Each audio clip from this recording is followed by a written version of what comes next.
Chapter 18. In Search of a Perfect Man.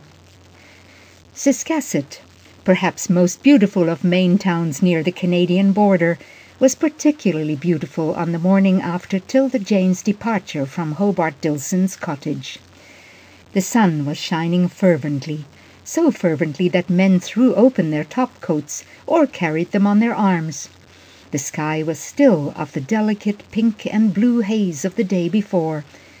The wind was a breath of spring blown at departing winter. It was still early, and beautiful Ciscasset was not yet really astir.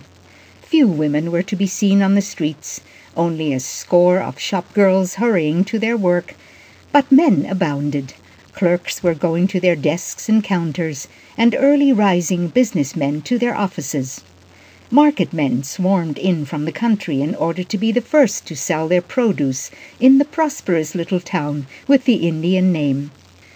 Other towns and villages might direct their search across the sea for European titles for streets and homes. Ciscasset prided itself on being American and original. The Indian names were native to the state, and with scarcely an exception prevailed in the nomenclature of the town. Therefore in other places, Main Street, was here Kennebago Street, and down this street a group of farmers was slowly proceeding. They had sold their farm produce to grocers and stable-keepers, and were now going to the post office for their mail. Assembled a few moments later in a corner of the grey stone building, and diligently reading letters and papers, they did not see a small figure approaching, and only looked up when a grave voice inquired, "Are you too busy to speak to me a minute?" The men all stared at the young girl with the dog in her arms, the heavy circles around her eyes, and the 2 red spots on her cheeks. "What do you want?" asked the oldest farmer, a gray-haired man in a rabbit-skin cap. "I want to find the best minister in this place." A smile went around the circle of farmers. They were all amused, except the gray-haired one. He was the nearest to 'Tilda Jane and felt the intense gravity of her manner. "In the town, I mean," she went on wearily. "I want to ask him something. I thought they'd know in the post office, but when I asked behind them boxes," and she nodded towards the wall near them, "they told me to get out. They was busy." The old farmer was silent for a moment. Then he said gruffly, "You look beat out, young girl, like as if you'd been out all night." "I was," she said simply. "I've been pacin' the streets waitin' for the mornin'." The attitude of the younger men was half reproachful, half disturbed. They always brought with them to the town an uneasy consciousness that they might in some way be fooled, and 'Tilda Jane's air was very precocious, very citified, compared with their air of rustic coltishness. They did not dream that she was country-bred like themselves. The older man was thinking. He was nearer the red spots and the grieving eyes than the others. The child was in trouble. "Bill," he said slowly, "what's the name of that man that holds forth in Molunkus Street Church?" His son informed him that he did not know. "How do you do, Mr. Price?" said the farmer, leaving the young farmers and sauntering across to the other side of the post office, where a brisk-looking man was ripping open letters. "Can you give us the name of the preacher that wags his tongue in the church on Molunkus Street?" "Burness," said Mr. Price, raising his head, and letting his snapping eyes run beyond the farmer to the flock of young men huddling together like gray sheep. "Would you call him the best man in Ciscasset?" pursued the farmer with a wave of his hand towards 'Tilda Jane. Mr. Price's snapping eyes had already taken her in. "What do you mean by best?" he asked coolly. "I mean a man as always does what is right," said 'Tilda Jane, when the question was left for her to answer. "Don't go to Burness, then," said Mr. Price rapidly. "Good preacher, poor practicer." "Ain't there any good practicers in Ciscasset?" asked the farmer dryly. "Well, I know some pretty fair ones," responded Mr. Price. "I don't know of one perfect person in the length and breadth of the town, but I know 2 people, though, who come near enough to perfection for your job, I guess," and his brilliant glance rested on 'Tilda Jane. "Who be they?" asked the farmer curiously. "Is it this young girl that wants 'em?" asked Mr. Price. "Yes, sir," said the farmer, "it is." "Then I'll tell her," said his quicksilver friend, and he flashed to 'Tilda Jane's side. "Go up Wolastook Road to Allagwash Street. Ask for Reverend Mr. Tracy's house. Anyone'll tell you. Understand?" "Yes, sir. Thank you, and thank you, too." And with a grateful gesture towards the farmer, she was gone. The farmer gazed after her. "I hate to see a young one in trouble. Someone's been imposin' on her." Mr. Price felt sympathetic, but he said nothing. "Who'd you send her to?" inquired the farmer. "I'd give a barrel of apples to know." "To me?" inquired Mr. Price smartly. The farmer laughed. "Yes, sir, I'd do it. You'd put me in the way of business before now." "I sent her to a man," replied Mr. Price, "who might be in Boston today if he wanted to. He gave up a big church to come here. He's always inveighing against luxury and selfishness and the other crowd of vices. He and his wife has stacks of money, but they give it away and never do the peacock act. They're about as good as they make 'em. It isn't their talking I care about, not one rap. It's the carrying out of their talk and not going back on it. My daughter wants to go out as a hired help. I guess that would be an A number 1 place if they'd have her," observed the farmer meditatively. "Good enough," said Mr. Price, "if you want her to ruin her earthly prospects and better her heavenly ones," and went away laughing. The farmer stepped to the post office door. 'Tilda Jane was toiling up the sidewalk with downcast head. The shop windows had no attractions for her, nor was she throwing a single glance at the line of vehicles now passing along the street, and muttering, "Poor young one." The farmer returned to his correspondence. The Reverend Mr. Tracy was having his breakfast in the big yellow house set up on terraces, which were green in summer and white in winter. The house was large, because it was meant to shelter other people beside the Tracys and their children, but there was not a stick of genteel furniture in it. The new housemaid from Portland was just disdainfully observing to the cook. "You'll get over that soon," remarked the cook with a laugh and a toss of her head, "and we'll be for giving away what we've got and sitting on the floor.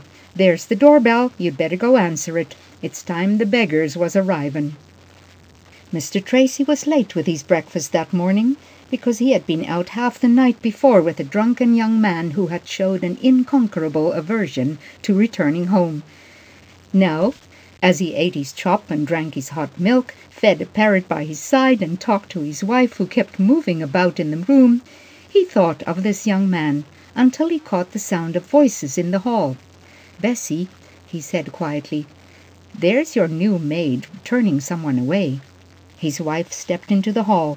The housemaid was indeed assuring a poor-looking child that the master of the house was at breakfast and could not see anyone. "Then I'll wait," Mrs. Tracy heard in a dogged young voice. The front door closed as she hurried forward, but she quickly opened it.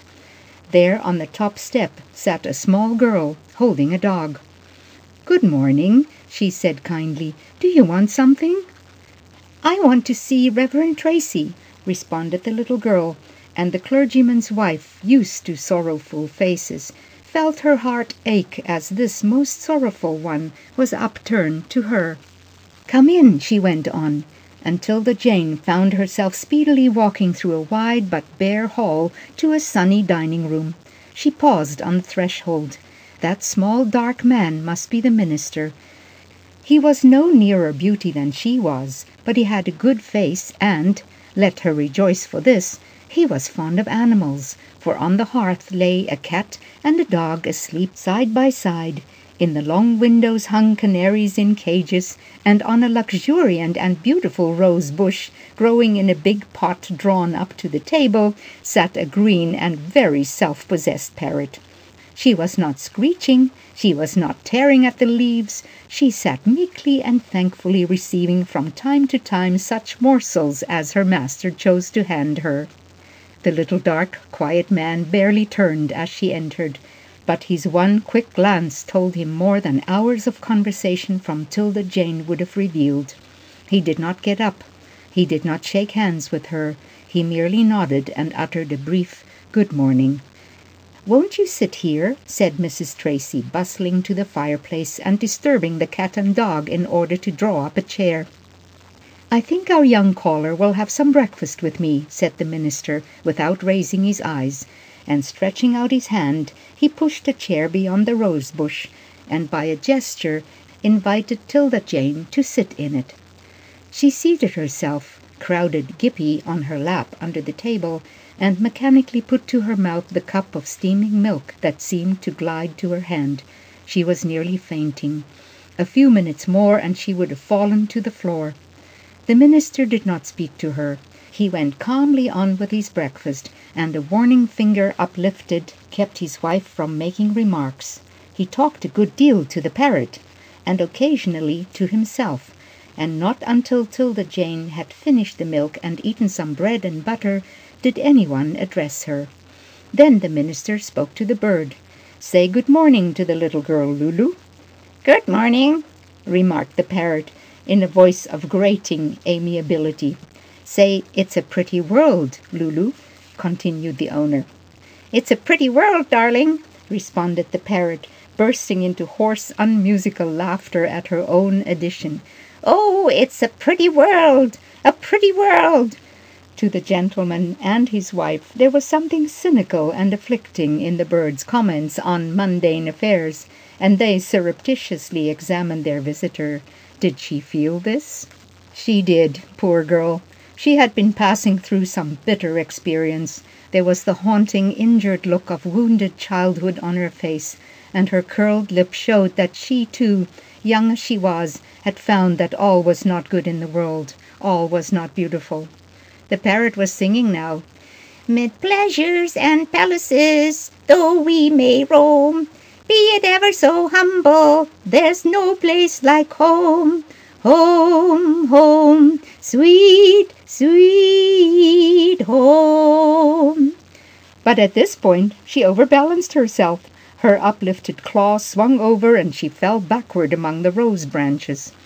The bird's rueful expression as she fell, her ridiculous one as she gathered herself up, and with a surprised "Oh dear!"